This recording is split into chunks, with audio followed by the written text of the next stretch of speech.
इलियास ने मुस्कुराकर जवाब दिया कि बस रुका हुआ वक्त एक बार और चलने के लिए तैयार हो रहा है। आज मैं आपको एक छोटी सी कहानी सुनाता हूँ। एक छोटी सी गांव थी जिसका नाम था अल्थवान। वहाँ पे एक बहुत ही फेमस, बहुत ही अच्छा घड़ी बनाने वाला लड़का था जिसका नाम था इलियास।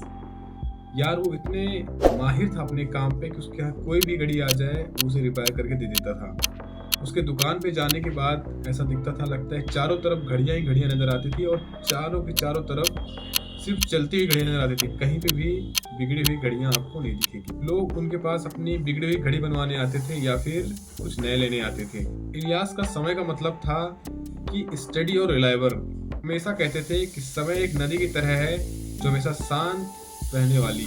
लेकिन जैसे जैसे समय गुजरने लगा, टाइम बदलने लग गई। अब लोग उनकी दुकान पे घड़ी रिपेयर करवाने नहीं बल्कि डिजिटल वॉचेस लेके आने लगे कि यार भैया मेरी घड़ी सिंक कर दो, भैया मेरा रिमाइंडर सेट कर दो, भैया इसमें नोटिफिकेशन नहीं आ रहा है। इस टाइप की घड़ियां लेके आने लग गए। मतलब जो एक घड़ी की टिक टिक की आवाज़ आती थी अब वो डिजिटल रिमाइंडर्स या नोटिफिकेशन में बदल गया था। मतलब कहा जाए तो समय देखने का तरीका बिल्कुल बदल सा गया है। अब घड़ियों के टिक टिक की आवाज़ नहीं आती, आपको सिर्फ रिमाइंडर्स या फिर नोटिफिकेशन से मिलेंगे। एक दिन उसकी दुकान में एक लड़की आई जिसका नाम था मीरा। एक पुरानी घड़ी उसके हाथ में थी जो कि बिल्कुल अटकी हुई थी 11:59 पे। उसने दुकान में आकर बोला कि ये मेरी दादी की घड़ी है जो बिगड़ी हुई है। ये मुझे दादी ने दिया था ये बोल के कि ये घड़ी तुमको याद दिलाएगी कि आगे अगर कुछ काम कर रहे हो तुम उससे पहले एक पल रुको और सोचो। उसने कहा कि क्या आप इसे ठीक कर सकते हो? तो इलियास ने मुस्कुराकर जवाब दिया कि बस रुका हुआ वक्त एक बार और चलने के लिए तैयार हो रहा है। और जब तक इलियास उसकी घड़ी को ठीक करने में लगा हुआ था तब तक मीरा अपने लाइफ के बारे में उसे बताने लग गई। मीरा ने कहा, मेरा दिन आजकल मीटिंग्स, सोशल मीडिया या फिर इंडलेस कामों में भी चल रहा है। ऐसा लग रहा है कि मेरा टाइम मेरे हाथों से निकलता जा रहा है। आजकल इतने गैजेट्स आ गए हैं, ऐसा लगता ही नहीं कि मैं अपने टाइम को कंट्रोल कर पा रही हूँ।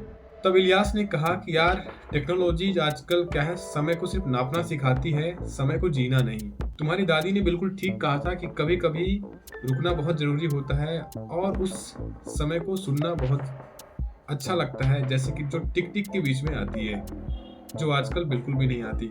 जब घड़ी ठीक हो गई तो इलियास ने उसे मीरा को दिया और कहा कि घड़ी का मतलब, जीने का मतलब सिर्फ घड़ी के कांटों में नहीं बल्कि उसे महसूस करने में है जिस पल में तुम जीती हो।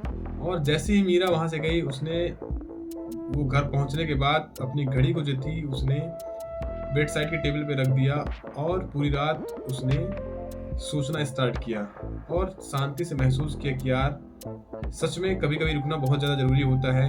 जो टिक टिक की आवाज़ जो कानों में आती है उसके बीच की जो साइलेंट है वो बहुत ही आनंददायक होती है और उसको सुनने का मज़ा कुछ और ही होता है।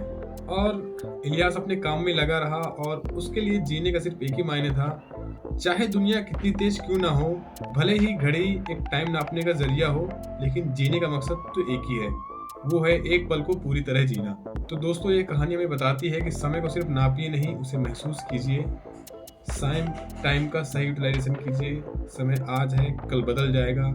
जैसा कि मैंने बताया कि कहाँ टिक टिक वाली घड़ी आज डिजिटल घड़ी आ गई है, तो डिजिटल घड़ी ने टिक टिक वाली घड़ी की जगह ले ली है। वैसे ही टाइम चलते रहेगा।